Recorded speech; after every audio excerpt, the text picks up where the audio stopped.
Kita mulai. A'udzubillahi minasyaitonirrajim. Bismillahirrahmanirrahim. Assalamualaikum warahmatullahi wabarakatuh.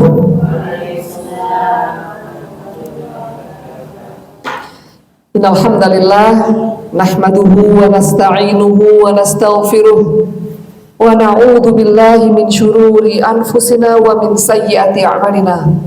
Man yahdihillahu fala mudhillalah wa man yudlilhu fala hadiyalah. Asyhadu an la ilaha illallah wa asyhadu anna Muhammadar Rasulullah. Rabbi shrah li sadri wa yassir li amri wahlul 'uqdatam min lisani yafqahu qawli. Apa kabar ibu sekalian, sehat? Alhamdulillah rabbil alamin. Alhamdulillah, segala puji bagi Allah yang kembali mempertemukan kita di kelas Sirah Sahabiyah ini dalam keadaan sehat walafiat. Marilah bersama-sama kita haturkan sholawat serta salam kepada kekasih kita, junjungan kita Rasulullah Sallallahu Alaihi Wasallam, al-mathalul a'la, sebaik-baik contoh bagi kita. Ibu rahmati Allah, mohon maaf tadi nggak memberitahukan kalau membutuhkan LCD. Ada teman mau mantu jadi ikut sibuk. Nah, situ ikut jadi panitia. Kita akan membahas ya bunda kita yang terkenal ya, bunda yang menginspirasi para penuntut ilmu dari golongan kaum Hawa, Bunda Aisyah bintu Abu Bakar radhiyallahu anhumah. Ya, kita mulai kehidupan beliau ketika masih belum menikah dengan Rasulullah Sallallahu Alaihi Wasallam. Jadi inilah nama Bunda Aisyah, Aisyah bintu Abu Bakar bin Abi Quhafah al-Quraisyiyah at-Taimiyah al-Makkiyah an-Nabawiyah. Ya, beliau ini dari Bani Taim, ya, kabilahnya Abu Bakar As-Siddiq. Itu masih ada hubungan darah dengan, masih ada hubungan kekerabatan dengan Rasulullah Sallallahu Alaihi Wasallam, sama-sama dari Quraisy, gitu ya. Nah, kemudian beliau ini adalah putri, ya, Abu Bakar bin Abi Quhafah. Ya, nama aslinya Abu Bakar siapa? Masih ingat? Dulu kita pernah ini bahas ketika udah pernah bahas Asma bintu Abu Bakar kan ya? Belum ya? Oh iya, namanya adalah Abdullah. Aslinya namanya Abu Bakar itu adalah Abdullah. Kenapa disebut Abu Bakar? Abu Bakrin, gitu ya, yang punya anak-anak bikr, anak-anak perawan yang cantik-cantik, ya, yaitu Bunda Aisyah dan Asma. Nah, kemudian beliau ini adalah putrinya Ummu Ruman. Abu Bakar pernikahannya dengan Ummu Ruman. Ya, nah, satu bapak lain ibu dengan Asma. Kalau Asma itu dari Qatilah, gitu ya. Asma sama Abdurrahman, sama Abdullah, maaf, Abdullah bin Abu Bakar. Sementara Asma, Aisyah dengan Abdullah itu satu, Abdurrahman itu satu ibu. Paham ya? Gitu. Nah, kemudian beliau ini terkenal ya, putih dan cantik. Ya, satu-satunya istri Nabi yang perawan. Di antara kunyahnya, sebutannya yaitu Ummu Abdillah Al-Humairah As-Siddiqah binti As-Siddiq Al-Atiqah binti Al-Atiq, ya, Al-Atiqah binti Al-Atiq. Dia selalu disandarkan dengan ayahnya karena persamaannya Bunda Aisyah dengan Abu Bakar As-Siddiq itu sangat banyak. Nah, kemudian beliau itu ya adalah satu-satunya istri Nabi yang perawan. Itu. Nah, kemudian ada juga orang yang berpendapat ya bahwa Aisyah ini katanya lebih baik daripada Abu Bakar. Nah, tapi itu kita nggak bisa ini ya, ambil pendapat itu karena Abu Bakar itu orang terbaik kedua setelah Rasulullah Shallallahu Alaihi Wasallam. Nah, kemudian beliau, katanya Imam Az-Zahabi, wanita yang paling memiliki pemahaman ilmu yang mendalam di antara umat ini, gitu ya. Orang paling cerdas, ada yang berpendapat orang yang paling cerdas se-Jazirah Arab. Nah, ada yang bilang gitu. Ada lagi yang bilang orang yang paling cerdas sepanjang zaman. Bunda Aisyah itu tipenya, kalau diajarkan satu ilmu, beliau nggak akan pernah lupa selamanya. Ya, memang orangnya luar biasa cerdas. Kita hari ini bisa, besok masih hafal, besoknya lagi lontor, seminggu habis tak bersisa. Ketika belajar lagi seperti pengetahuan baru, Masya Allah. Harus diulang-ulang. Kalau Bunda Aisyah tahu satu hal gitu sekali langsung hafal. Beliau ini menguasai berbagai disiplin ilmu. Sampai kata keponakannya, ya, Urwah bin Abu Bakar, Urwah bin Zubair, aku nggak terkejut ya kalau Bunda Aisyah ahli di bidang fikih, di bidang faraid, di bidang sastra, tapi aku terkejut melihat bibiku, gitu ya, pandai di bidang kedokteran. Bayangin bidang kedokteran, Bu. Kalau bidang sastra anaknya Abu Bakar. Abu Bakar ini bisa dibilang kesatria sastranya Arab. Ya, diantaranya orang yang sangat cerdas, sangat pandai untuk buat karya sastra. Yang waktu itu, ya, yang menunjukkan kecerdasan seseorang itu, ya, di saat itu di zamannya Rasulullah, di kalangan orang-orang Arab itu adalah kepandaiannya menguntai kata-kata menjadi indah, sebagai puisi, sebagai prosa-prosa yang indah, nasyid-nasyid yang terbaik, itulah mereka. Ya, nah Abu Bakar ini termasuk cerdik pandainya,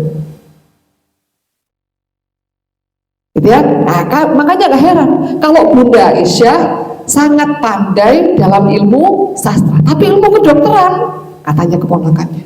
Ternyata apa, Bu? Ketika Rasulullah SAW di akhir hayatnya itu kan sakit, gitu ya. Nah, itu ada beberapa tabib-tabib yang dikirimkan oleh para sahabat, gitu ya, untuk mengobati penyakitnya Rasulullah SAW. Belajar dari tabib-tabib itu jadi tabib. Jadi kalau sekarang makanya ya nggak ada wanita cerdas beliau, radhiyallahu anha. Makanya Allah pilih beliau untuk mendampingi kehidupan Al-Mustafa menjadi guru yang terbaik di antara guru-guru kita yang lain, ummahatul mukminin. Jadi bunda kita semua itu istrinya, istri-istrinya Rasulullah SAW, mereka itu semua adalah guru-guru kita, Bu. Tidak ada satupun ya di antara istri-istrinya Rasulullah SAW yang masih hidup setelahnya, melainkan mereka mengajarkan agama kepada para sahabat dan sahabiah. Bahkan Bunda Aisyah ini yang diajari bukan sahabat-sahabat biasa. Sahabat-sahabat yang terkemuka itu belajar pada Bunda Aisyah bintu Abu Bakar. Jadi memang luar biasa. Nah, kecuali nanti yang paling nggak mengajarkan itu seperti Bunda Zainab bintu Khuzaimah. Nanti insya Allah kita akan bahas sirah beliau. Nah, kalau Bunda Aisyah ini pasti, gitu ya. Nah, kemudian beliau ya dinikahi oleh Rasulullah SAW ya dalam keadaan ayah dan ibunya. Nah, beliau tuh ini lahir dulu dalam keadaan ayah dan ibunya ini sudah beriman, gitu ya. Nah, kemudian kita lanjutkan. Nah, ini silsilah keluarga Abu Quhafah. Jadi ibunya Abu Bakar itu namanya Sulma bintu Khair. Ya, mereka berdua punya anak, diantaranya Abu Bakar, Ummu Farwah, Quraibah, Ummu Amir. Nah, Abu Bakar diantara istri-istrinya adalah Qatilah dan Ummu Ruman. Masih ada yang lain ya, Bu ya. Ini yang saya sebutkan Qatilah sama Ummu Ruman aja. Nah, Qatilah ini di antara putra-putrinya Abdullah dan Asma. Ya, Ummu Ruman ya, di antara putra-putrinya yaitu Aisyah dengan Abdurrahman. Jadi Bunda Aisyah dengan Asma bintu Abu Bakar radhiyallahu anha itu satu bapak lain ibu. Nah, ini jelas ya Bu ya, lihat kalau ada PPT-nya ini jelas. Kita tahu hubungan-hubungannya. Nah, terus Asma ini menikah dengan Zubair bin Awam. Ya, Zubair bin Awam ini sepupunya Rasulullah Sallallahu Alaihi Wasallam sekaligus keponakannya Bunda Khadijah. Ya, nah inilah silsilah keluarganya Abu Bakar As-Siddiq. Sama-sama Quraisynya dengan Rasulullah Sallallahu Alaihi Wasallam, berarti masih keluarga. Gitu nggih? Nah, kita kalau membicarakan keluarga Abu Bakar, ini adalah keluarga terbaik sepanjang masa dalam membersamai dakwah. Ketika Rasulullah SAW sebelum hijrah dulu, ya, siapakah sosok Abu Bakar yang senantiasa mendukung dakwahnya Rasulullah SAW? Apapun ya yang dihadapi, beliau senantiasa teguh dan senantiasa membenarkan Rasulullah SAW. Kita tahu siapakah laki-laki dewasa yang pertama kali beriman? Abu Bakar As-Siddiq. Dan Abu Bakar ini, ibu-ibu, dekatnya sama Rasulullah SAW bukan hanya ketika Rasulullah sudah jadi nabi, sebelumnya sudah dekat, sebelumnya sudah bersahabat. Dan Abu Bakar ini termasuk pemeluk agama Hanifiyah. Apa agama Hanifiyah? Sebetulnya agama tauhid ini. Ya, umatnya Nabi Ibrahim dan Nabi Ismail alaihi wassalam, yang menanti-nanti datangnya Nabi yang terakhir di tengah-tengah mereka.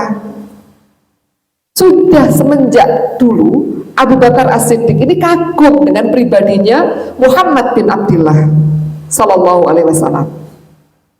Nah, jadi ketika beliau menyampaikan bahwa aku adalah nabi dan lain-lain sebagainya, nah, dan Abu Bakar itu berpikir, ya, cocok sekali kalau orang ini yang jadi nabi.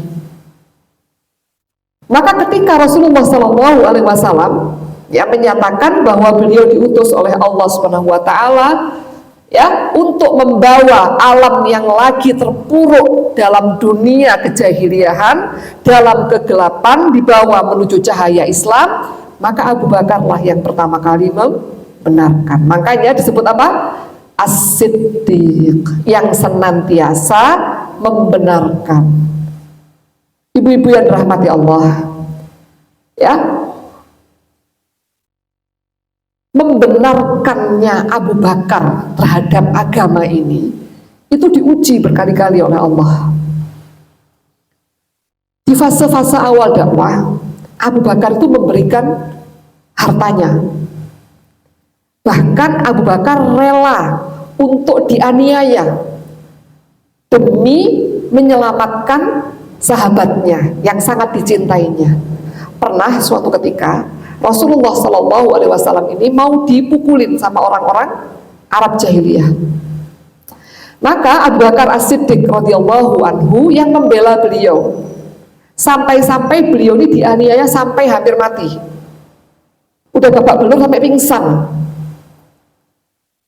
Ya, ibunya, ya, siapa nama ibunya? Sulma, ya, Sulma bintu Khair. Ummu Farwah itu saudarinya. Sulma itu khawatir, ya, ketika siuman pertama kali, ya, itu Sulma bilang, ya, kamu sudah selamat, bersyukur dan lain-lain sebagainya. Apa kata Abu Bakar? Bagaimana keadaan kekasihku? Bagaimana keadaan Rasulullah Sallallahu Alaihi Wasallam? Ya, ibunya itu gemes gitu mungkin, ya. Sudah, nggak usah mikirin dia. Ayo makan dulu. Aku tidak akan memasukkan makanan sedikit pun ke mulutku. Aku tidak mau minum sebelum aku melihat dengan mata kepalaku bahwa Rasulullah SAW baik-baik saja. Ya, nah kemudian sampai beliau saking kekehnya dengan pendapat beliau, saking kuatnya ya keinginan beliau untuk melihat, memastikan bahwa Rasulullah SAW baik-baik saja, sampai dipapah menemui Rasulullah SAW dalam keadaan baru siuman dari luka-luka yang luar biasa yang diderita beliau radhiyallahu anhu. Baru mau makan minum. Bukan hanya itu, ketika Rasulullah SAW menyampaikan beliau Isra Mi'raj, ya, kalau kita gimana? Ada misalnya orang yang bilang, nah, tapi ini Rasulullah yang bilang ya, saya dan sehari semalam pergi dari Masjidil Haram ke Masjidil Aqsa, naik ke langit ketujuh, kemudian balik lagi. Rasulullah SAW ketika itu yang pertama diceritani adalah sepupunya Ummu Hani, karena ada yang berpendapat Rasulullah SAW tidur di rumahnya Ummu Hani waktu malam itu. Nah kemudian katanya Ummu Hani apa radhiyallahu anha, jangan wahai Rasulullah SAW, jangan ceritakan, nanti mereka akan mendapatkan peluang untuk menghinamu. Karena memang keadaannya saat itu adalah mereka ini lagi panas-panasnya ini, mencaci maki, membuli, menyiksa para sahabat, bahkan ada di antara para sahabat yang mereka bunuh dan lain-lain sebagainya. Mereka lagi nyari celah ini supaya dakwah ini bisa mereka hapuskan untuk selama-lamanya. Datanglah Abu Jahal gitu ya. Ketika itu Rasulullah bilang sama Abu Jahal. Abu Jahal ini pura-pura percaya. Ayo sudah, supaya Rasulullah cerita ke semua orang. Ayo, nanti aku kumpulkan semua orang, kamu cerita kepada semua orang-orang Quraisy, sampaikan pengalamanmu. Pasti mereka nanti masuk Islam. Ini Abu Jahal udah pengen ketawa ini sudah, pasti nanti akan dilecehkan.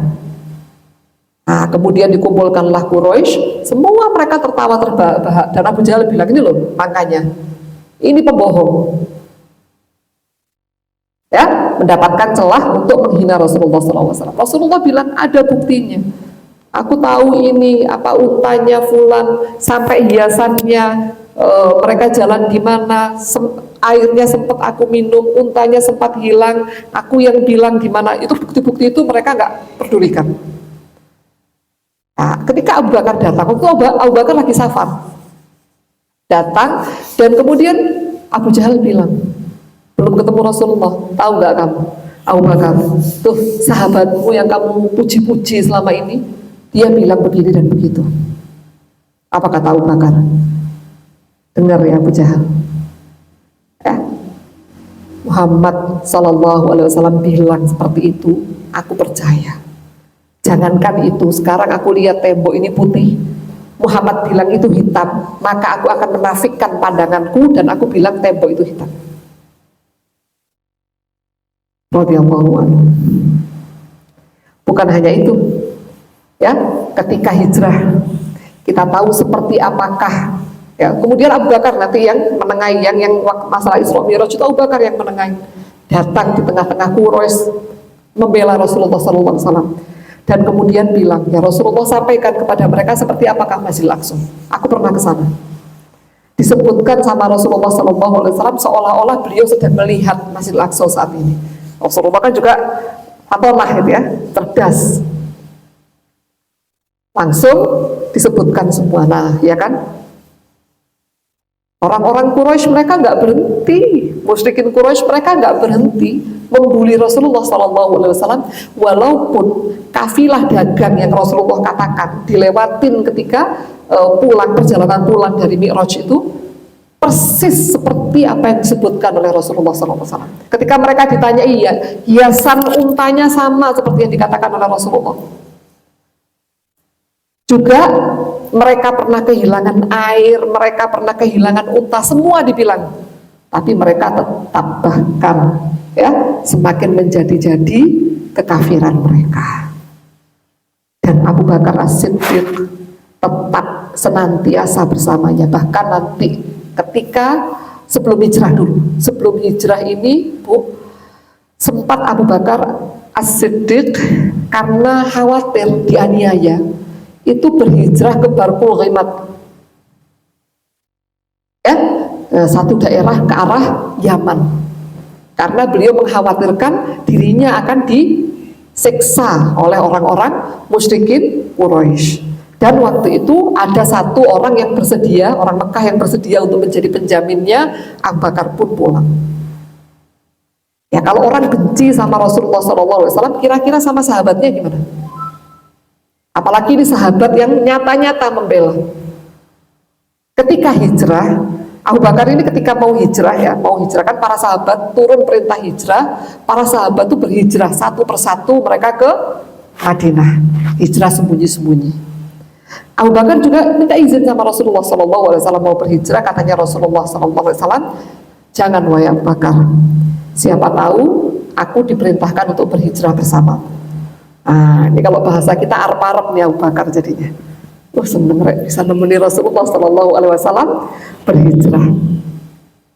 Ketika datang hari yang ditunggu-tunggu, Abu Bakar membawa semua uangnya. Ya, semua uangnya dibawa untuk biaya hijrah dan biaya nanti membiayai dakwah di Mekah. Kalau di perempuan kita mengenal siddiqohnya sebelum Bunda Aisyah, ada Khadijah At-Thahirah radhiyallahu anha yang memberikan semua hartanya sampai habis di jalan Allah. Kalau laki-lakinya ada Abu Bakar As-Siddiq radhiyallahu anhu. Ini bapaknya Bunda Aisyah radhiyallahu anha dan disebut Siddiqah bintu Siddiq. Ketika hijrah itu peranan keluarga Abu Bakar luar biasa. Ya, jadi kita ini sekarang, Bu, seperti sedang membahas akar tanaman yang menumbuhkan sebaik-baik pohon. Pohon yang buahnya bisa kita nikmati sampai sekarang. Pohon yang rindang, syarat dengan ilmu pengetahuan yang sangat bermanfaat bagi dunia dan akhirat kita. Pohon itu bernama Aisyah bintu Abu Bakar. Walaupun beliau tidak mempunyai anak biologis, tapi kita inilah anak-anak ideologis beliau. Ya, kita seperti kita berhutang budi pada Bunda Khadijah, uang yang setiap sen yang beliau keluarkan di jalan Allah ini kita berhutang budi pada beliau. Kalau Bunda Aisyah apa? Dengan ilmu yang beliau ajarkan. Nah, keren sekali Bunda kita hari ini juga, gak kalah kerennya sama yang kemarin-kemarin. Ya. Nah, kemudian ketika hijrah itu Abu Bakar, keluarganya itu semua menyertai. Jadi ya mulai menyertai, membantu Rasulullah SAW hijrah. Jadi hijrah itu terjadi ya ketika mereka ini orang-orang musyrikin Quraisy sudah di puncak makar, sudah nggak bisa dibiarkan lagi, nggak bisa toleransi lagi. Kan Rasulullah selama ini selalu belain mereka, ya Allah berilah mereka hidayah, ya Allah, dan ini sebagainya.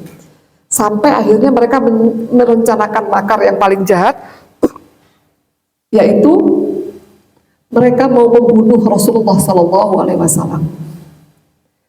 Ya, dan waktu itu, Bu, ini loh ya, orang kalau sudah terdidik sama setan, dia bisa lebih jahat. Bahkan iblis pun kagum. Siapa dia? Abu Jahal. Jadi ketika rundingan semua pemuka-pemuka Quraisy, gimana caranya supaya kita membungkam dakwah ini? Muhammad ini bahaya ini. Sahabat-sahabatnya sudah satu persatu secara diam-diam pindah ke Madinah. Pindah, Yathrib dulu namanya Yathrib. Padahal kondisinya Yathrib waktu itu kota Madinah, ya. Ini Mekah di atas, ini Madinah di atas Syam. Perdagangan mereka yang paling banyak, kalau sekarang nilainya miliaran, triliunan, itu ke bumi Syam. Mereka juga berdagang ke Yaman. Mereka juga kulaan dari India, dari Afrika. Tapi tidak sebagaimana perdagangan mereka ke Syam. Paling banyak ini sudah. Maka kalau Madinah ini menjadi basisnya Muhammad SAW dan para sahabatnya, bisa terancam nggak mereka perjalanan bisnisnya? Jadi sebetulnya masalah duit aja. Jadi kalau nanti dihubung-hubungkan, dicari-cari akarnya, kenapa mereka itu menghalangi dakwahnya Rasulullah? Apakah itu masalah prinsip? Mereka itu nggak punya prinsip. Makanya mereka, kenapa dibilang mereka nggak punya prinsip? Buktinya mereka pernah nawarin Rasulullah SAW untuk saling memeluk agama.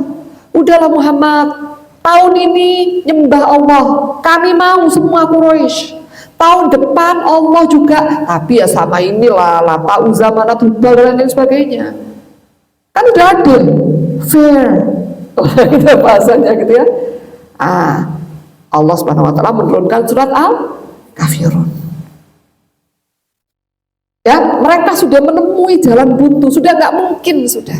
Ya, kalau yang itu mereka nggak punya prinsip sampai mereka mau nyembah Allah, kan mereka berarti nggak punya prinsip. Sebetulnya masalah apa? Masalah dunia semuanya. Masalah kekuasaan, masalah ego, masalah perut. Itu aja. Makanya ini hati-hati dengan perasaan kita ini ibu-ibu. Hati-hati dengan ambisi-ambisi kita. Kadang-kadang kelihatannya seperti berbuat baik, tapi ditunggangi oleh ambisi. Masya Allah, aktivitasnya luar biasa, menyantuni anak yatim dan lain-lain sebagainya, ternyata tidak memurnikan niat, terjebak dalam apa? Terjebak dalam persaingan dengan tempat-tempat yang lain. Oh, itu bisa buat ini, bukan ini ya, bukan untuk nyemangatin, bukan, tapi apa? Akhirnya jor-joran karena dunia. Buktinya apa? Ada muhsinin biasa nyumbang. Ibu, ini saya cerita karena saya termasuk pengurus-pengurus juga ya. Biasa nyumbang ke aku, sekarang ke dia. Waduh, kemerungsung. Padahal gimana mestinya Bu? Loh, gak apa-apa, kan sudah tercapai kan? Kenapa harus melalui kita? Itu kan berarti ada yang gak beres. Ketika ada orang yang gitu, berarti kita lagi dites sama Allah. Niatnya karena apa? Kalau niatnya karena kepentingan pribadi, waduh, gimana yayasanku nanti nggak berkembang? Ini muhsinnya pada lari ke yayasan sebelah. Bahaya nggak? Bahaya. Nggak bahaya kan? Bahaya. Ya, itu juga kami hadapin Bu. Itu. Jadi harus memurnikan niat. Kelihatannya seperti jangan-jangan selama ini apa yang menjadi semangatnya? Jangan-jangan bukan karena Allah. Nah, orang-orang musyrikin Quraisy pun seperti itu. Gimana sebelumnya mereka, sahabatnya Rasulullah udah nyebrang semua ke Madinah. Gimana? Ini cepat atau lambat Muhammad pasti ikut. Kita harus hentikan. Mereka ngadakan rapat, datanglah satu orang tua dari Najd. Mereka nggak pernah melihat orang tua itu. Nggak ada ini, siapa orang ini? Orang itu bilang, saya ini mungkin bisa memberikan pendapat saya. Mereka tahu orang tua itu, casingnya aja yang sudah tua. Sesungguhnya mana? Oh, Masya Allah, lihai. Saya itu ingat, ada bibi saya bilang, ya orang tua itu jangan kamu remehkan. Oh, bukannya meremehkan ya, beliau tuh suka ngajak ngomong, suka bernasih. Setiap kali ketemu tuh selalu nasihatin. Orang tua itu kelihatannya badannya itu rapuh atau apa, tapi lihai. Gitu ya, mereka udah punya pengalaman, maka mereka persilahkan orang tua dari Najd tadi untuk ikut rapat mereka. Ya, padahal itu adalah iblis yang nyaru jadi manusia. Nah, mereka semua mengungkapkan pendapat. Ada yang bilang, sudah kita ini saja, kita kurung saja Muhammad. Ya, kita kurung saja, nanti dia nggak usah kita kasih makan, terus apa lama-lama kan mati. Seperti Nabi Nuh dan lain-lain sebagainya, penyair-penyair yang sebelum dia akhirnya mati di kurungan. Ada juga yang bilang, jangan nanti sahabatnya semua nyelamatin. Ya, oh kalau gitu kita buang saja dia ke padang pasir, apalagi itu. Sahabatnya akan nyari dia kemanapun dia berada. Kamu kan tahu karismatiknya Muhammad seperti apa. Muncullah Abu Jahal. Aku punya ide. Ya, jadi masing-masing kita, kabilah-kabilah, semua kabilah-kabilah Quraisy ini mengeluarkan satu jagoannya. Kita akan membunuh Muhammad dengan satu pukulan bersama-sama. Sehingga Bani Hashim tidak bisa menuntut balas ke kita. Emang Bani Hashim mau perang melawan semua kabilah di Mekah? Itu iblis. Orang tua dari Najd itu sampai kagum dengan pendapatnya Abu Jahal. Itu kejadian, Bu. Nah, mungkin sekarang ini yang iblis lagi kagum sama Benyamin Netanyahu. Ya, aduh, kita kalau melihat Palestina, subhanallah, nggak ada habis-habisnya, nggak ada habis-habisnya. Semakin kita kepo, semakin kita akan, ya Allah, itu casingnya aja manusia itu luar biasa. Ya, kejamnya itu luar biasa. Beberapa pekan ya yang lalu itu saya baca ada seorang anak perempuan, bukan di Gaza, Bu, di Jenin. Dia itu ditangkap sama tentara karena ngelempar batu. Dan tahu, Bu, ya, mohon maaf, dilecehkan dari depan belakang sampai jebol. Kita sampai gini, anak usia 13 tahun, semana? Ya udah luar biasa. Makanya yuk, Palestina nggak boleh sampai kita sehari pun nggak mikir Palestina. Nggak boleh sampai sehari pun kita nggak berupaya apa untuk menolong Palestina. Karena kita pengen dimasukkan oleh Allah dalam barisan Taifah Al-Mansurah. Orang-orang Taifah Al-Mansurah itu golongan yang sama Allah akan senantiasa ditolong. Ya, musuh mereka nggak bisa mengalahkan mereka. Ya, kalau kita baca hadisnya itu, waduh, ini kayaknya Hamas banget itu. Ya, nah, dan orang-orang itu, orang-orang Palestina itu kan mereka yang senantiasa ya mensupport, gitu. Mereka pengen anaknya jadi Hamas, gitu, lahir jadi Hamas. Kita harus ambil perjuangan di situ.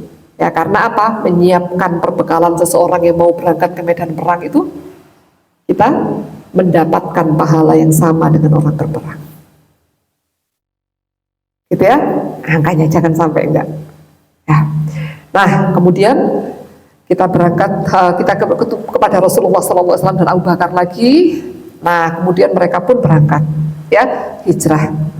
Nah, waktu itu Rasulullah dikabarkan oleh malaikat Jibril sebelumnya bahwa mereka berencana begini dan begitu. Maka siang bolong. Nah, kalau kita itu orang yang nggak keluarnya itu waktu malam, tengah malam pas siang bolong. Malam, kalau siang masih keluar, ya. Malang hawanya masya Allah ramah. Kalau di padang pasir, siang mereka nggak kuat. Siang saat tidak ada orang bertamu, waktunya orang nggak bertamu. Malam tuh mereka masih bertamu. Ya, ini siang bolong. Datanglah Rasulullah SAW ke rumahnya Abu Bakar dalam keadaan nutup wajah. Nah, ini kayaknya ada rahasia ini. Kemudian Rasulullah SAW menyampaikan bahwa perintah hijrah telah turun dan Rasulullah SAW meminta Abu Bakar untuk menjadi temannya berhijrah. Gimana senangnya ya? Suruh nemenin Rasulullah SAW berhijrah. Nah, kemudian Abu Bakar pun menyiapkan semua perbekalannya, dibawa semua hartanya, keluarganya dikondisikan. Ketika di Gua Sur, tempat persembunyian itu, yang bagian ya memberikan makanan untuk mereka selama 3 hari itu adalah Asma bintu Abu Bakar yang saat itu sedang hamil tua. Kalau hamil tua kan nggak mencurigakan, ya, hamil tua anak pertama sudah sempurna. Masya Allah, radhiyallahu anha. Kemudian yang bagian menjaga mulut gua di malam hari itu adalah Abdullah bin Abu Bakar. Ya, kemudian yang bagian menggembalakan kambing untuk menghapus jejaknya Abdullah bin Abu Bakar. Jadi Abdullah bin Abu Bakar itu ketika menjelang malam datang ke sana, berjaga di depan mulut gua. Nah, kemudian setelah itu menjelang pagi, tapi belum keluar gitu ya cahayanya, Abdullah pulang ke Mekah supaya nggak curiga orang-orang Quraisy dan jadi mata-matanya Rasulullah SAW dan Abu Bakar di Mekah. Yang menghapus jejaknya, kalau padang pasir kan gampang kelihatan jejaknya, adalah Amir bin Fuhairah, budak yang dibebaskan oleh Abu Bakar. Jadi keluarganya ini terjun langsung, ya, bahkan Asma naik. Nanti kita kalau baca sirahnya gitu ya, waduh luar biasa. Dalam keadaan hamil tua. Dan ketika itu beliau ditanya sama Abu Jahal, mana bapak? Nggak tahu. Oh, kamu nggak tahu? Ditempeleng sama Abu Jahal sampai terpelanting beliau. Antingnya jatuh, mulutnya berdarah, pecah. Radhiyallahu anha. Wah, Asma luar biasa. Nanti aja saya ceritakan Eman nanti, nggak surprise. Nah, kemudian setelah itu ibu-ibu yang dirahmati Allah, berangkatlah. Ya, unta-untanya yang memberikan Abu Bakar. Abu Bakar kan mau dikasihin aja untanya, tapi Rasulullah bilang enggak, sesuai dengan harganya, katanya Rasulullah gitu. Ya, dibayar sama Rasulullah SAW, yaitu si Qaswah. Ya, nah kemudian berangkat hijrah. Bayi pertama yang lahir di bumi hijrah adalah cucunya Abu Bakar, Abdullah bin Zubair. Ya, kan Asma bin Abu Bakar kan nyampe di Madinah langsung melahirkan. Radhiyallahu anha. Nah, waktu itu Bunda Aisyah sudah menikah dengan Rasulullah SAW. Kita kan sudah sampaikan ya, pernikahannya dengan Rasulullah SAW, yaitu pernikahan karena wahyu. Jadi Rasulullah SAW itu memimpikan Bunda Aisyah selama 3 malam. Dan kita tahu bahwa mimpinya para anbiya itu adalah wahyu.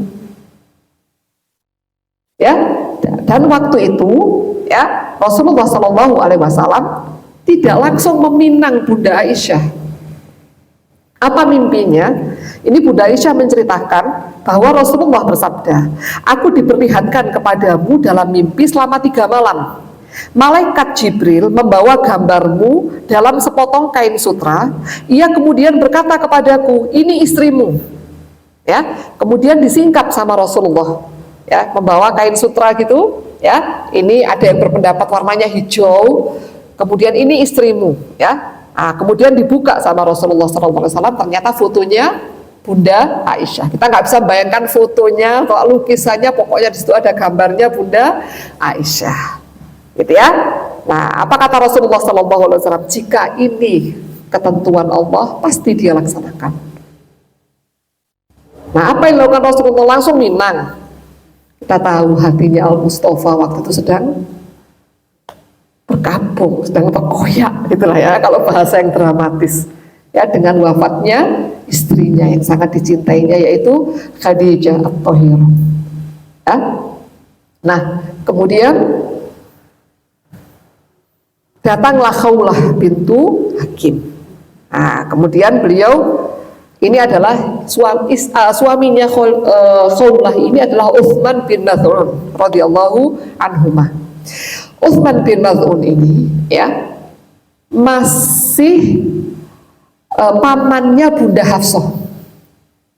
Jadi Bunda Hafsah itu ya, ibunya saya kok lupa namanya ya. Ibunya Bunda Hafsah itu saudaranya Utsman bin Maz'un. Paham? Kenapa? Jadi ini pamannya Bunda Hafsah yang menjodohkan. Istrinya pamannya Bunda Hafsah. Nah, kita nanti kalau belajar ini ya, semakin lama semakin ternyata gini ya, ini tuh ininya kayak sinetron. Daripada kita ngepoin sinetron apalagi Korea, mendingan ini yang bermanfaat bagi kita. Ya. Nah, kemudian Utsman bin Maz'un itu Bu, ya, orang yang pertama kali dikuburkan di Baqi. Dan kata Rasulullah SAW ketika menguburkan Ruqayyah, ya, berbaringlah engkau di sebelah sebaik orang solih. Ya, jadi Rasulullah bilang Utsman bin Maz'un itu adalah orang solih. Kalau orang solih istrinya gimana? Solehah. Ya, dan Khawlah ini dia yang merasa resah. PR-nya Rasulullah SAW itu sangat besar. Gak mungkin kalau tanpa pendamping. Kita jadi ingat Habib Rizik ya. Ya Masya Allah, kalau beliau nikah itu ya, sangat dibutuhkan karena seorang laki-laki di usia produktif ya, membutuhkan dukungan moral, ya, membutuhkan dukungan seorang wanita.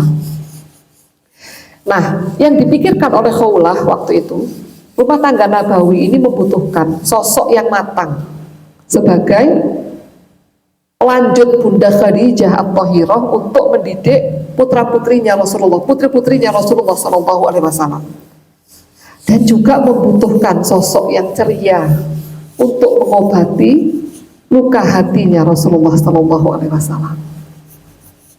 Maka datanglah Khawlah kepada Rasulullah Sallallahu Alaihi Wasallam. Ya Rasulullah, apakah engkau tidak menikah lagi ya Rasulullah? Rasulullah sudah mimpi. Kemudian bertanyalah Rasulullah SAW dengan siapa? Dengan gadis atau janda ya Rasulullah? Kalau gadis siapa? Janda siapa? Kalau gadis putrinya sahabatmu, yaitu Aisyah bintu Abu Bakar radhiyallahu anha. Kalau janda dengan jandanya siapa? Sakhr ya? Siapa namanya? Saya lupa namanya. Suaminya suami yang pertama Sakran bin Amr ya, Sakran bin Amr ya. Coba dilihat, insya Allah Sakran bin Amr. Iya. Nanti aja lihatnya nggak apa-apa kok, nggak wajib kok hafal nama-nama. Kenapa?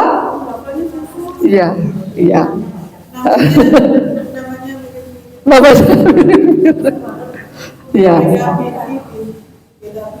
Iya, kadang-kadang sudah sama beda. Gak apa-apa, sudah saya aja. Sakran bin Amr, ya, Sakran bin Amr. Nah, kemudian jandanya Sakran bin Amr, karena kondisinya kita sudah bicarakan kemarin. Sampaikanlah pinanganku kepada mereka berdua. Kalau yang Bunda Saudah ini membutuhkan sosok, ya, membutuhkan sosok pendamping, karena khawatir dipaksa untuk masuk kembali kepada kemusyrikan. Kalau Bunda Aisyah memang ini perintah Allah, ya, dan Bunda Aisyah waktu itu usianya 6 tahun. Coba kita bayangkan cucu kita, anak kita umur 6 tahun. Wah, itu bukan bayangannya sekarang, bukan bayangan dari kacamata saat itu. Makanya kalau kita belajar Sirah Nabawiyah, kalau kita kacamatanya masih kita pakai kacamata kita sekarang, nggak akan nyampe. Tapi kita harus pakai kacamata di zaman itu. Khawlah bintu Hakim adalah seorang mak comblang. Nah, kalau mak comblang itu kira-kira referensinya mungkin nggak yang di luar kebiasaan? Ya enggak lah, mak comblang itu yang ngerti. Dan Rasulullah itu mimpi, sudah bermimpi. Ini hadisnya sahih, diceritakan oleh Bunda Aisyah. Rasulullah itu mimpi tentang Bunda Aisyah 3 kali sampean. Ini kan sudah diperintahkan sama Allah. Gitu. Kalau Bunda Saudah gimana? Ya, siapa yang akan melindungi beliau yang setara sama Bunda Saudah waktu itu nasabnya? Itu nggih? Baik. Nah, usia 6 tahun, dan kita juga sudah belajar ya, misalnya masalah usia itu kok 6 tahun. Nanti digauli oleh Rasulullah SAW di usia 9 tahun ketika beliau sudah haid sepulang perang Badar. Ya, kita kalau bilang kok masih muda banget. Amr bin Ash itu punya anak usianya berapa? Amr bin Ashnya 11 tahun. Abdullah bin Amr bin Ash itu usianya 11 tahun di bawah bapaknya. Jadi kalau Amr bin Ash usia 22 tahun, ya, sama Abdullah itu 11 tahun, Amr bin Ash usia 22 tahun. Atau ya usia 11 tahun itu umur apa? Masih SD ya? SD. Ya, sudah punya anak. SD. Sekarang kan mulai umur 7. Ya, kelas 1 mulai umur 7. Beda zaman, sudah beda zaman. Kalau masalah umur juga, masalah itu juga bisa kita lihat beda daerah tuh sebetulnya juga beda. Kemarin tuh beberapa pekan yang lalu saya tuh baca di Madura. Ada umur masih berapa itu? Iya, masih sama kecilnya 6 tahun atau 5 tahun. Sama kecilnya dinikahkan. gitu ya. Nah itu kalau anak sekarang tuh saya guru ngerti sembarang kalir. Kalau anak zaman dulu coba nanti kita pelajari sirahnya Bunda Aisyah, jadi tahu, sudah tahu semuanya. Bahkan Bunda Aisyah itu sangat cerdas, tahu, oh kalau gini Rasulullah tuh saya harus ngomong apa, gimana caranya, memanage, wah luar biasa. Tapi juga tentunya sisi kanak-kanaknya itu juga pasti ada.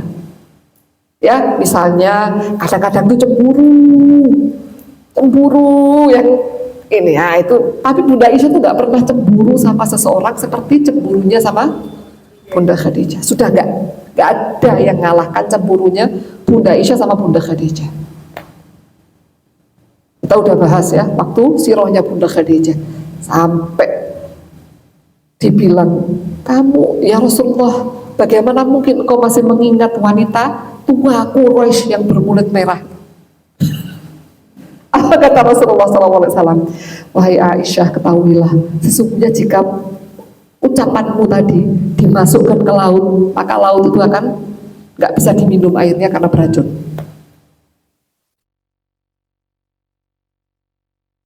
Ya, itu. Yang lain cemburu-cemburu biasa.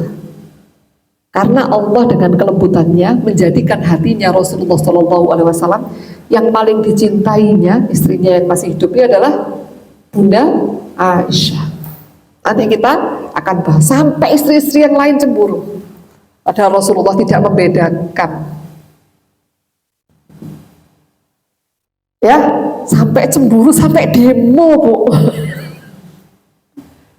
Sekarang kalau kita pikir-pikir, ibu-ibu pernah nonton film Sulaiman, Raja Sulaiman, atau film apa Turki-Turki itu?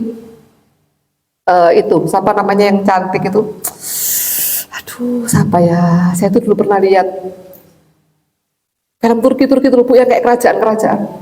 Ya, yang istrinya bukan banyak, itu budak-budaknya itu. Yang banyak itu yang apa? Siapa namanya? Nggak tahu ya, Bu ya. Perempuan itu loh tokohnya.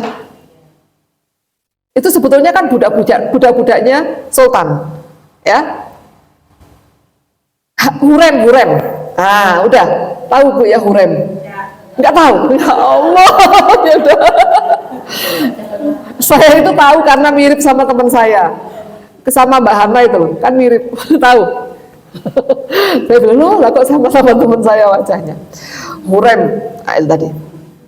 Nah, Hurem Sultan. Ya, kita lihat seperti apakah ya istri-istri Sultan tadi. Kan itu ada satu istrinya, yang lainnya yang banyak itu budaknya. Ya, makanya kita jangan bilang loh berarti Sultan Turki itu istrinya banyak. Enggak, istrinya satu, permaisuri itu. Yang lainnya itu yang ada di harem, nah, itu budak-budaknya semua. Tentu itu juga nggak direkomendasikan. Itu udah nggak usah kita bahas ya. Tuh. Dan yang perlu kita kritisi sikapnya gimana permaisuri aja sama raja. Berani demo, berani ini ngomong istrimu yang dulu masih cantikan aku masih berani. Kira-kira kenapa kok sampai bunda-bunda kita ummahatul mukminin ya itu seleluasa itu berbicara dengan Rasulullah SAW. Padahal yang menjadi suaminya ini bukan sekedar raja, ya kan udah jadi raja, khalifah gitu ya. Tapi juga apa? Nabi dan Rasul, panglima perang tertinggi, sudah semua diambil jabatannya. Karena apa? Karena sebaik-baik orang dalam memperlakukan istri itu adalah Rasulullah SAW. Dan siapa orang yang gak mau jadi istrinya Rasulullah? Kenapa? Ya kita belajar di Bunda Saudah kemarin. Nanti posisi mana yang paling tinggi di surga setelah 4 orang pemimpin? Ya ummahatul mukminin. Gitu ya. Nah, waktu itu Bunda Aisyah, dan ini tadi ngomong, oh ya, tapi nanti kita akan lihat Rasulullah itu pernah gini Bu, sama ada satu sahabat, kita sebut saja namanya Ibnu Haram ya, saya lupa nama awalnya, Ibnu Haram gitu aja. Ibnu Haram itu orang Badui pedesaan ya, Badui ya, deso ya, dan wajahnya kalau sekarang tuh nggak good looking. Kita kalau mau bilang elek kok ya kok gitu ya, nggak good looking gitu ya. Ya. Nah beliau ini punya keistimewaan, cintanya sama Rasulullah SAW itu menjadikan beliau kalau dagang ke Madinah selalu memberikan hadiah kepada Rasulullah. Ya, dan Rasulullah pun masya Allah selalu menyiapkan hadiah untuk Ibnu Haram. Maaf ya, saya belum pernah ngasih hadiah ibu-ibu. Ya, sebetulnya tahadu, tahabbu, sejak kan gitu. Ya, nah kemudian setelah itu Ibnu Haram tadi suatu ketika dia lagi berjualan. Nah, dia merasa ada yang meluk dia dari belakang. Ya, siapa ini? Pas melihat ternyata siapa bu? Rasulullah SAW. Langsung kita tinggalkan badannya kepada Rasulullah. Ya iyalah, gitu kan. Nah kemudian apa kata Rasulullah?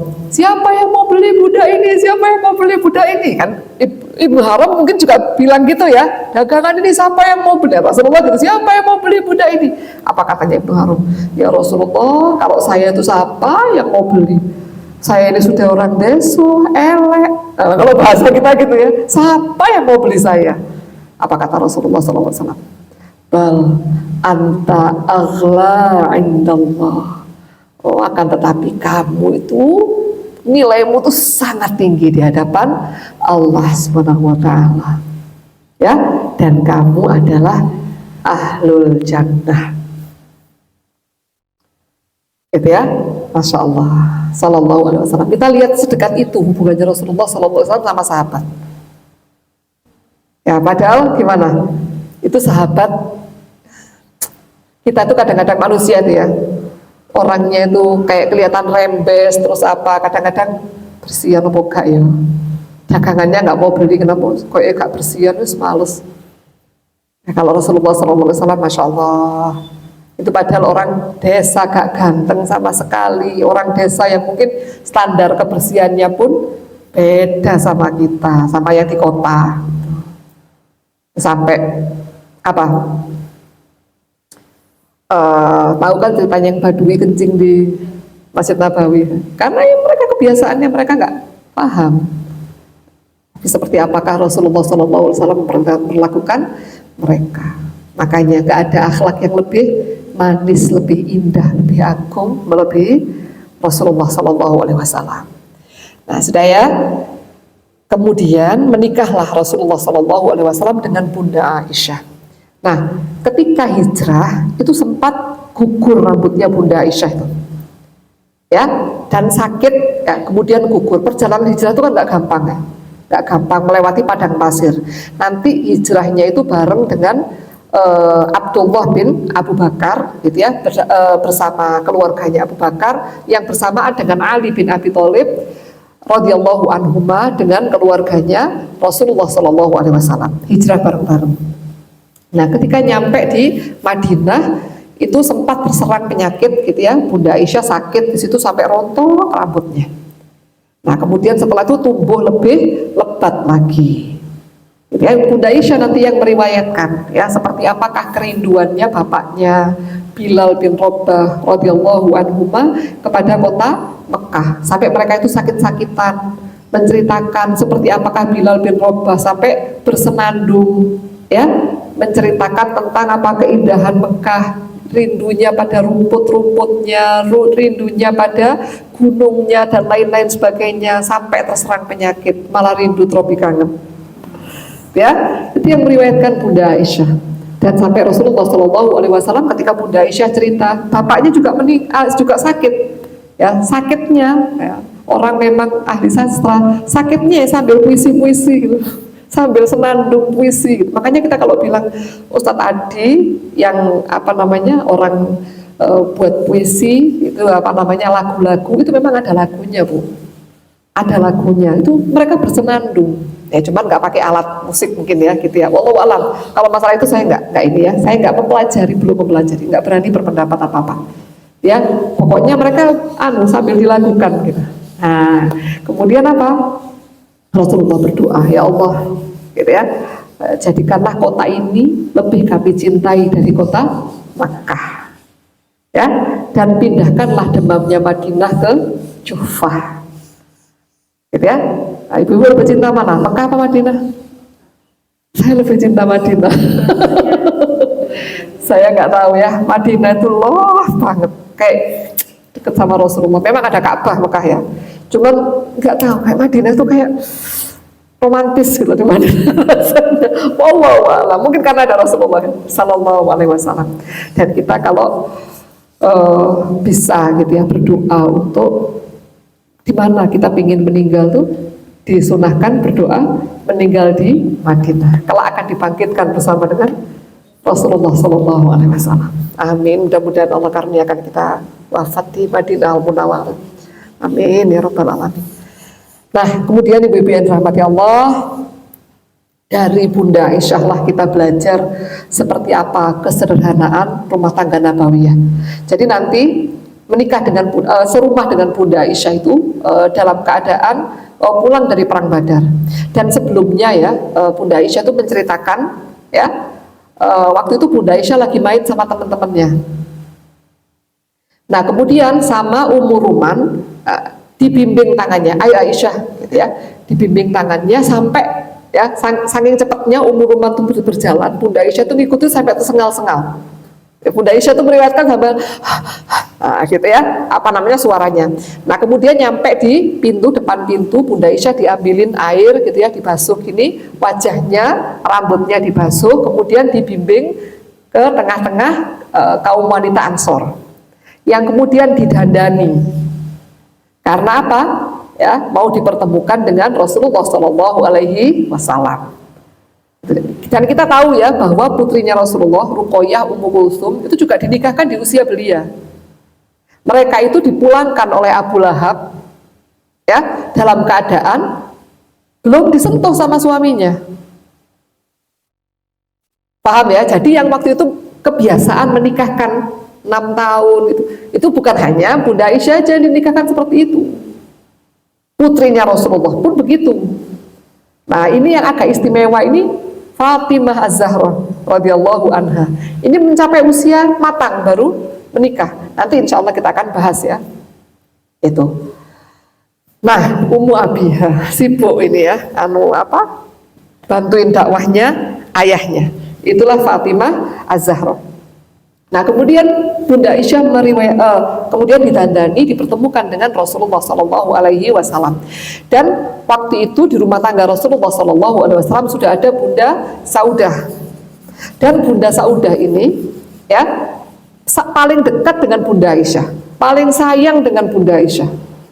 Ya, dan Bunda Aisyah itu walaupun usianya jauh lebih muda daripada Bunda Saudah, itu yang sering ngajak-ngajak itu Bunda Aisyah yang berinisiatif.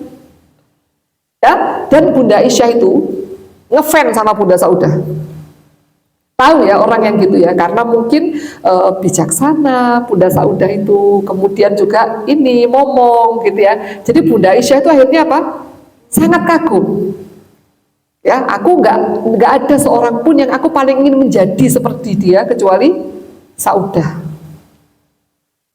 Kenapa? Dari segi sifat ya, lapang dadanya. Hanya saja dia wanita yang keras. Nah, jadi kita kalau melihat orang, jangan dari satu sisi. Sebagaimana kita nggak ingin dinilai orang dari satu sisi aja. Oh iya, oke lah orang itu kekurangannya cerewet, nah, gitu ya. Ngomong terus, aku di WA terus, misalnya gitu ya. Nggak berhenti-berhenti kalau telepon lama sekali, tapi kelebihannya apa? Nah, kita ambil baiknya. Ya, jangan, wah nggak seneng aku itu atau yang lain, ini ada kekurangannya, ini ngamuan, nggak usah dikancani ngamuan, kok serba salah ngomongnya. Kita nggak bisa menikmati kebaikannya, gitu ya. Gak apa-apa, sudahlah, sama. Kita juga punya keburukan, juga punya hal negatif, gitu. Nah, seperti itulah Bunda Aisyah sama Bunda Saudah ini paling kompak. Ya, nanti kubunya Bunda Aisyah itu ada 2 kubu nanti. Kubunya Bunda Ummu Salamah, ini sama-sama banyak, Ummu Salamah juga meriwayatkan hadis banyak, cerdas juga Bunda Ummu Salamah, sama kubunya Bunda Aisyah. Ya, maksud kubunya Bunda Aisyah itu yang paling setia ini Bunda Saudah. Ya, nah Beliau meriwayatkan seperti apakah makanan sehari-hari kehidupan keluarga Muhammad Shallallahu Alaihi Wasallam. Kurang 20 menit ya waktu saya. Ya, yaitu aswadan, kurma dan air. Makanya kita kalau mau nyunah gitu ya, bukannya Rasulullah kurma, air, kurma dulu terus air. Ya sudah itu Bu, nggak ditambahin kolak, rujak, lodeh dan lain-lain sebagainya. Karena memang makanan sehari-harinya Rasulullah itu aswadan, kurma dan air. Ya, hanya saja ya kadang-kadang sahabiah Ansor itu mereka memberikan susu pada mereka. Dan keluarga Muhammad tidak pernah kenyang makan gandum 2 hari berturut-turut. Gimana itu berarti? Hari ini kenyang, besoknya ya berpuasa dan lain-lain sebagainya. Aswadan itu kurma dan air. Ya, Masya Allah. Jadi keluarga yang sangat sederhana. Pernah Bunda Aisyah itu diberikan karpet Persia. Ya, kalau sekarang nggak mana yang karpet yang terkenal, karpet Turki. Persia juga masih ada ya? Enggak ya? Turki, Iran. Karpet-karpet yang bagus di mana? Turki ya sekarang ya. Dulu tuh Persia. Nah, kemudian Bunda Aisyah ini lagi menikmati karpetnya. Nggak ada perabot yang mewah sama sekali di rumahnya. Saya ini mestinya itu ada foto rumahnya Rasulullah ya. Lupa terus mau apa ini naruh. Tapi ibu kan tahu ya rumahnya Rasulullah sesederhana apa. Nah ada satu karpet, satu-satunya furniture mewah di rumahnya itu karpet. Ya Bunda Aisyah ini lagi santai-santai gitu. Di atas karpet. Apa ini Ish? Ketika datang Rasulullah. Alhamdulillah ya Rasulullah, tetangga kita memberikan hadiah karpet ini. Apa kata Rasulullah? Kembalikan wahai Aisyah. Enggak ya Rasulullah, kembalikan wahai Aisyah. Enggak ya Rasulullah, demi Allah kembalikan ya Rasulullah. Kalau aku mau, Allah akan menjadikan bukit Uhud itu bukit emas dan diberikan kepadaku. Tapi aku tidak mau. Rasulullah SAW itu seolah lagi mendidik keluarganya, menunjukkan kepada kita bagaimana beliau mendidik keluarganya, didikan kesederhanaan. Padahal nggak ada orang yang sekaya Rasulullah, tapi zuhudnya luar biasa. Dan siapapun yang masuk di keluarga itu, ya ahlul bait, maka mereka dididik zuhud. Seolah-olah kan ini sudah selesai sama keluargaku, sekarang aku ngurusi umat. Bukan berarti kita nggak boleh kaya ya Bu ya, tapi gaya hidup. Ini masalah apa? Gaya hidup. Rasulullah Shallallahu Alaihi Wasallam gimana mau nggak kaya Bu? 1/5 ghanimah harta rampasan perang itu milik Rasulullah Shallallahu Alaihi Wasallam. Sampai pernah Rasulullah Shallallahu Alaihi Wasallam dapat ghanimah yang sebesar pelataran Masjid Nabawi itu semua penuh ghanimahnya Rasulullah, jatahnya Rasulullah. Tapi kemudian dalam hitungan menit datanglah fakir miskin ngerubung itu habis, sampai kain yang dipakai oleh Rasulullah, burdahnya Rasulullah itu ditarik mau diambil sampai terluka. Katanya Rasulullah SAW, sudahlah jangan berlebihan. Bukankah sudah kuberikan semuanya? Sallallahu alaihi wasallam. Bukan berarti pemimpin tertinggi kemudian nyun sewu jaim. Memang nggak ada yang sempurna ya. Ya kalau sekarang misalnya kalau ya sudahlah. Memang nggak ada yang sempurna seperti kepemimpinannya Rasulullah Sallallahu Alaihi Wasallam. Ya, luar biasa. Nah, beliau belajar gitu ya bahwa kehidupan itu dipenuhi dengan kebahagiaan ya, berawal dari hati yang dipenuhi kecintaan kepada Allah Subhanahu wa taala. Rasulullah Shallallahu Alaihi Wasallam mengajarkan bahwa ya yang paling utama itu adalah mencari kecintaan dari Allah Subhanahu wa taala, bukan manusia. Kalau kita senantiasa yang kita cari adalah cintanya Allah, maka kita tidak akan pernah merasa kecewa. Ya, melainkan hati kita akan senantiasa dipenuhi dengan bunga-bunga kebahagiaan. Ya. Nah, Bunda Aisyah dari awal itu memang yang diinginkan adalah menggantikan posisi Bunda Khadijah di hati Rasulullah SAW, dan tidak pernah berhasil. Radhiyallahu anha, gitu ya. Sampai Bunda Aisyah sedih, ya. Tapi juga Allah menghiburnya dengan menjadikan Rasulullah SAW itu yang paling dicintai adalah Bunda Aisyah. Bukan berarti ketika yang paling dicintai Bunda Aisyah, yang lain nggak didatangin, Bu. Jadi Rasulullah ini SAW memperlakukan semua istrinya sama. Kalau hati ini bisa nggak kita kondisikan? Hati itu Allah yang mengkondisikan. Tapi kalau bagaimana kita berinteraksi itu kita sama, ya, dengan anak-anak. Pasti di antara beberapa anak kita ada satu anak yang kita cenderung. Nah, tapi bukan berarti kita harus mengistimewakan dia. Kalau hati itu milik Allah. Nah, ini ya para sahabat Ummahatul Mukminin yang lain bisa membaca gimana Rasulullah SAW ini sangat mencintai Bunda Aisyah, dan Bunda Saudah bersegera memberikan malamnya kepada Bunda Aisyah. Tahu bahwa madunya ini yang paling dicintai, dan beliau memang sudah tua. Itu ya, dan para sahabat pun tahu. Jadi kalau giliran memberikan makanan, ya, memberikan hadiah, diberikan pas gilirannya Rasulullah di rumahnya Bunda Aisyah. Jadi Rasulullah itu, Bu, selain waktu giliran yang bermalam, itu ada waktu giliran yang Rasulullah itu mengitari semua rumahnya Ummahatul Mukminin. Ya, nah di situ tuh nengok, mungkin kalau bahasa kita kasih uang belanja, gitu ya, nengok apa keperluanmu dan lain-lain sebagainya. Itu setiap hari ada, ya. Jadi itu sebelum Rasulullah mengadakan kajian duha, ada kajian duhanya, gitu ya.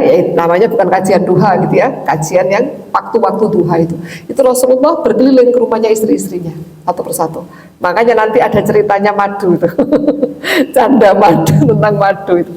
Ya, itu juga saatnya terjadinya waktu Rasulullah SAW berkeliling ke rumah para istrinya. Nah, kalau itu dikunjungi rumah Bunda Saudah, yang enggak itu bermalam di situ, gitu ya. Nah, kemudian Bunda Aisyah ini kan nggak punya anak, ya, sedih Bunda Aisyah. Pernah kan waktu itu Rasulullah SAW, ya, Bunda Aisyah dulu yang duluin. Ketika dibilang, ya Rasulullah, engkau kan sudah dapat yang lebih, ya, kan saya sudah ceritakan ya kemarin yang itu ya, nggak saya ulangi ceritanya ya, yaitu ketika beliau berusaha untuk menampilkan bahwa aku lebih baik dari Khadijah karena engkau nikahi aku dalam keadaan perawan. Di antara yang Rasulullah bilang adalah darinya aku dikaruniai anak. Kan Bunda Aisyah kan ya oke, ya memang benar gitu ya. Tapi Bunda Aisyah itu kadang-kadang gini, Allah aku gak punya anak, sedih, pengen punya anak gitu ya. Maka apa kata Rasulullah SAW? Pakailah kunyah, ya, nama julukan keponakanmu. Abdullah bin Zubair itu kan punya anak, ya, Asma bintu Abu Bakar punya anak namanya Abdullah bin Zubair. Nah, maka disebutlah Bunda Aisyah itu kunyahnya, julukannya Ummu Abdillah, ya, Ummu Abdillah. Nah, kemudian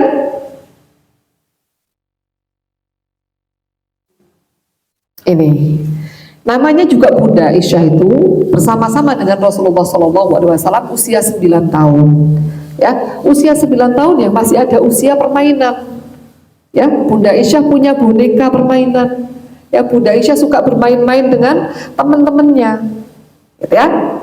Rasulullah SAW bukan ketika istrinya tadi yang muda tadi sudah memasuki rumah tangga nubuah, sudah menjadi istrinya, stop, berhenti mainan sama teman-teman, tinggalkan kekanak-kanakan, enggak seperti itu, Bu. Tetap memberikan kesempatan kepada istrinya yang belia untuk bermain dengan teman-temannya. Bahkan ketika teman-temannya datang dan enggak berani masuk karena sungkan sama Rasulullah, Maka Rasulullah SAW menyuruh Bunda Aisyah untuk bergabung sama teman-temannya. Pernah juga, ya, ketika itu ada orang budak-budak dari Habasyah itu atraksi atau latihan perang, ngajarin memainkan tombak ala Habasyah style, gitu ya. Nah, kemudian para sahabat itu kan lihat Rasulullah SAW lihat di pintu kamarnya Bunda Aisyah, ya. Nah, kemudian Bunda Aisyah kan kepingin tahu, gitu ya. Nah, kemudian lihat kira-kira kalau perempuan lihat tombak-tombakan gitu seneng nggak? Ya, nggak terlalu tertarik lah ya, gitu ya. Tapi Bunda Aisyah sengaja, karena Rasulullah berdiri di situ, dan kemudian karena Bunda Aisyah ingin ngeliat, maka Rasulullah berdiri sampai Bunda Aisyah pindah. Bunda Aisyah mungkin ya pakai jilbab gitu ya, ngintip gitu dari belakangnya Rasulullah, dan sengaja ditempelkan dagunya di pundaknya Rasulullah SAW seolah berkata, ini adalah milikku. Masih kecil, Bu, masih muda. Ya, seolah-olah Bunda Aisyah ingin menunjukkan sama orang-orang Rasulullah ini milikku. Dan Rasulullah nggak beranjak sampai Bunda Aisyah pergi dari sisinya. Emang Rasulullah nggak sibuk? Ganggu. Saya mau ngisi ceramah sebentar lagi, nggak seperti itu, Bu. Rasulullah orang yang paling sibuk. Dan Rasulullah waktunya terjadwal. Tapi ketika istrinya yang belia ingin, padahal Bunda Aisyah nggak terlalu tertarik, hanya ingin menunjukkan posisinya di hadapan Rasulullah SAW.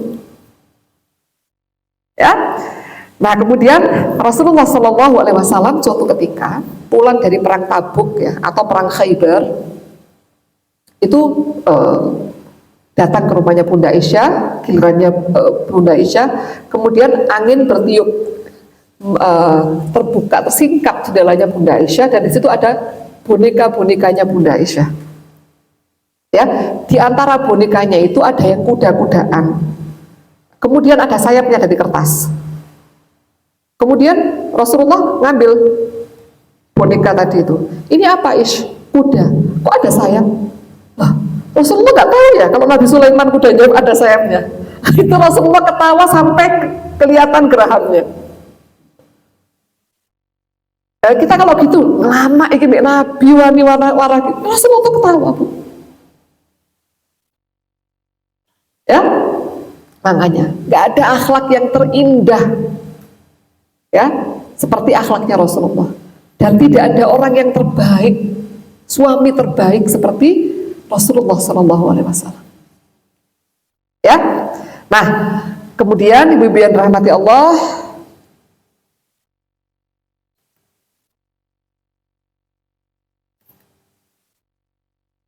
Oh iya, yang lomba lari ya. Suatu ketika Rasulullah SAW ngajak Bunda Aisyah safar. Ini insya Allah pertempuran Bani Mustalik ini, insya Allah ya. Saya lupa tepatnya yang mana.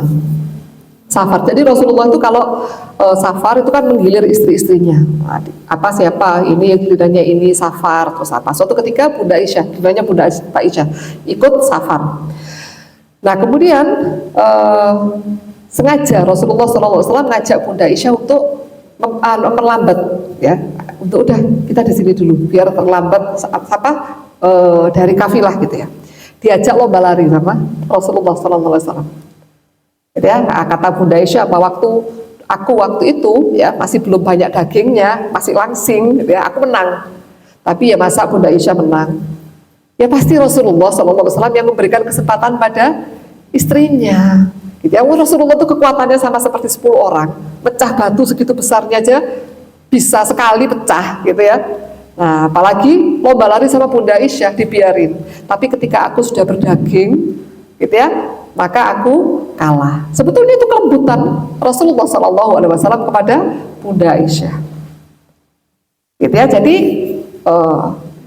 tahu, oh ini masih muda, jadi bagaimana memperlakukannya. Dan Allah menjadikan Rasulullah SAW paling mencintai Bunda Aisyah. Itu diantara kelembutan Allah kepada Bunda Aisyah, rahmatnya Allah kepada Bunda Aisyah. Kenapa? Bunda Aisyah ini yang pertama memasuki rumah tangga Nabi, kan bareng sama Bunda Saudah ya. sepeninggal Bunda Khadijah. Kemudian datanglah madunya yang cantik-cantik. Dan ini yang dimadui perawan. Perawan tuh mana lebih besar kecemburuannya, perawan apa janda? Perawan. Ya, nah ini masuk satu persatu madunya dan cantik-cantik. Inilah di antara kelembutannya Allah Subhanahu wa taala kepada Bunda Aisyah, dijadikan hatinya Rasulullah SAW yang paling dicintai adalah Bunda Aisyah. Dan semuanya sudah tahu, bukan berarti lagi diperlakukan lebih. Jadi sama semua, giliran ya sama, sudah nggak ada ininya. Sekali Rasulullah ya meminta izin dari istrinya, itu pun setelah turun satu ayat bahwa engkau boleh ya, mendatangi dan menangguhkan istrimu yang manapun yang kau, itu privilege khusus untuk Rasulullah, pemberian Allah khusus untuk Rasulullah. Tapi itu pun Rasulullah lakukan cuma sekali.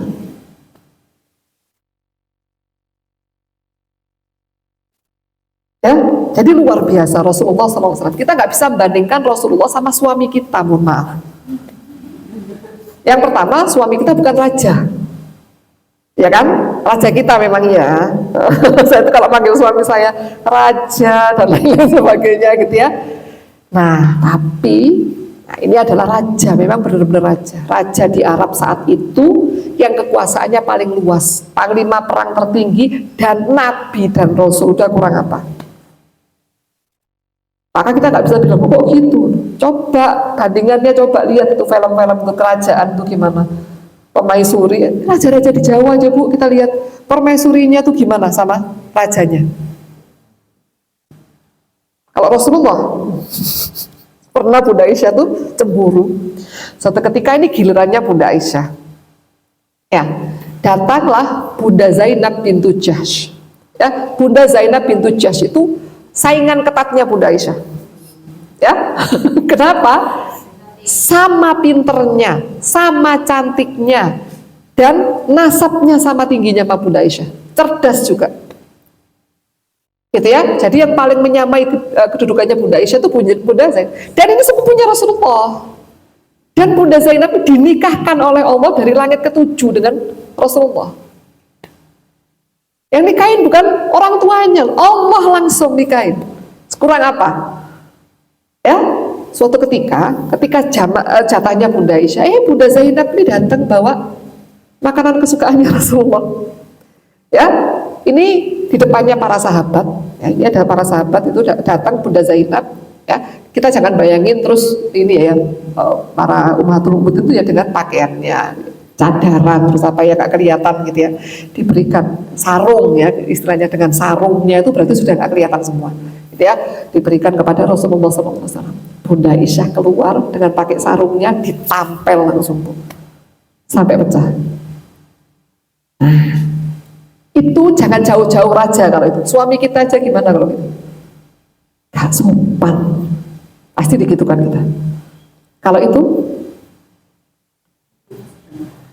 ibu kalian sedang cemburu.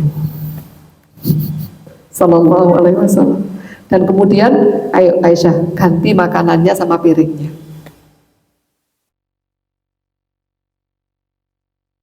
Gitu ya, jadi luar biasa kalau memperlakukan.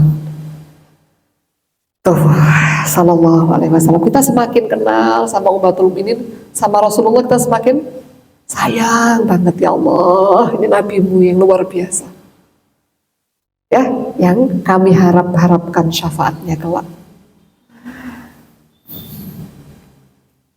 Nah, kemudian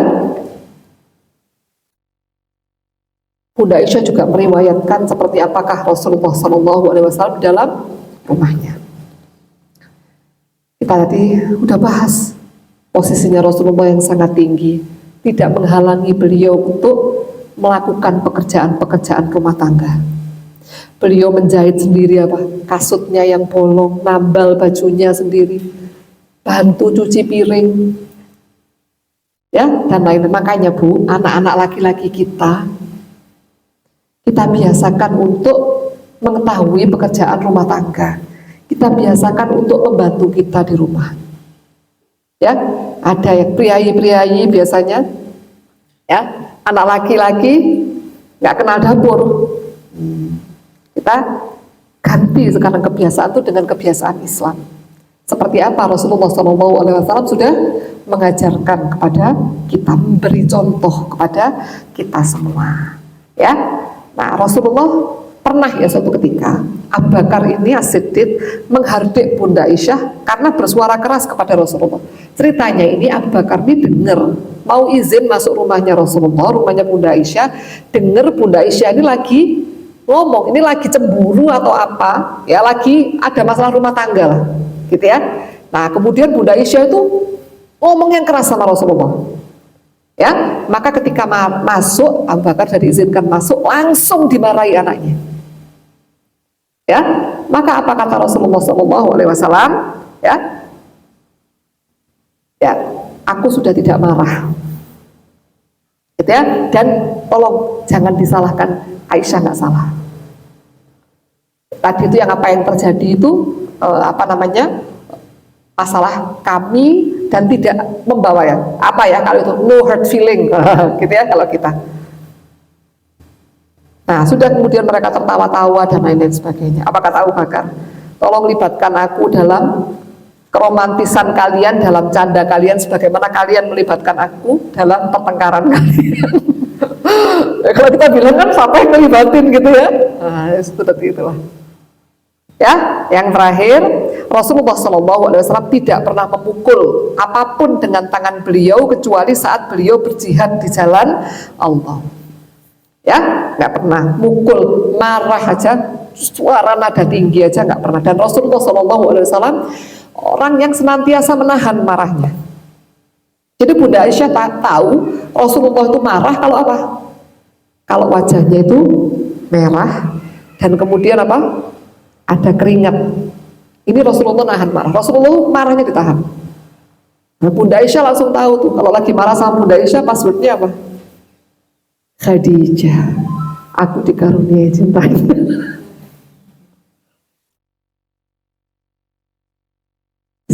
Itulah keindahan pribadi Nabi kita. Gak akan pernah terlupa yang namanya Khadijah At-Thahirah radhiyallahu anha. Nah ini Rasulullah membantu pekerjaan istri beliau, kalau dengar azan langsung keluar. Setelahnya enggak, ketika istrinya bersih-bersih mungkin nyapu terus apa, enggak terus diem HP. Loh itu siapa ya? Negeri Konoha. Ya kalau kita gitu Bu, jangan ya. Kita kalau misalnya gitu berarti gini, alhamdulillah ya Allah lagi dicarikan pahala. Jangan gini, sampai juga kayak Rasulullah, sampai juga kayak Aisyah. Gitu jawabannya. Ya, Allahu a'lam bishawab. Kita cukupkan sampai di sini. Mungkin ada pertanyaan?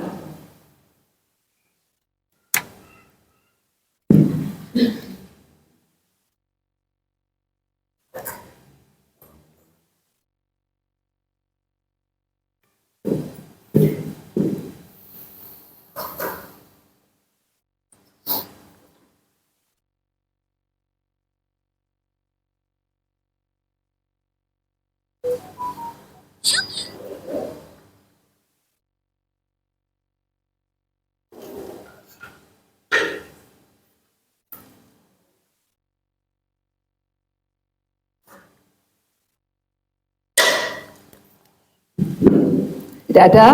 Baik. Insyaallah, bismillah pertemuan berikutnya kita akan lanjutkan ya.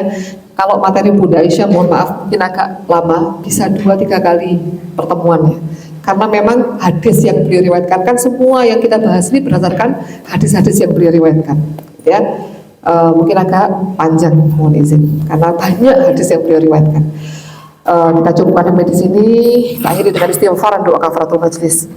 Astaghfirullahaladzim, astaghfirullahaladzim, astaghfirullahaladzim. Subhanakallahumma bihamdik, asyhadu an la ilaha illa anta, astaghfiruka wa atubu ilaik. Barakallahu fikunna jami'an. Terima kasih, mohon maaf.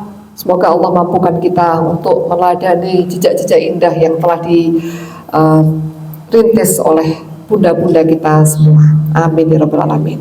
Assalamualaikum warahmatullahi wabarakatuh.